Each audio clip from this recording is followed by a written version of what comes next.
ka-idol. So meron tayong check na Isuzu L. So makikita nyo mga ka-idol yung kain ng gulong. Yan, lubak-lubak. Ito malalim na portion. Tapos ito, makikita nyo dito, yan makikita nyo mga ka-idol, no? Malalim, lubak-lubak. Yan.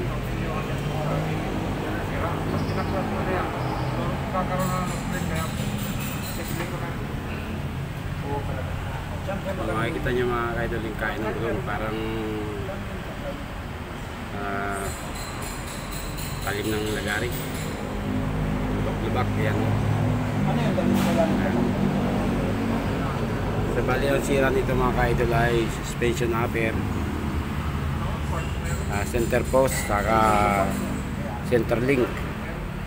So yung tatlong yun ang sira, kaya ganito yung takbo. Pag tumatakbo kasi ito mga ka-idol ay nagwiwigil to, masayaw yung gulong, kaya ang kain ganito. Yan. Tapos isa pa, wala na rin sa alignment to kasi sira yung pangilalim. Ito yun. Bago lampas pa yun.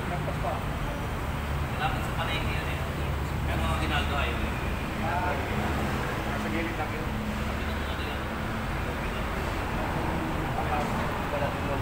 Yung center post. Di pa doon. Lampas na yun. Center link yung sa dalim yung truck line. Imos mismo. Imos mismo. yun ang center link. Ginaldo highway lang. Hindi ba aro tabi ng tulay ng overpass? Overpass. So malapit na sa may welcome na yun. Bago ano yun eh. Ang ano kasi yung aro, overpass.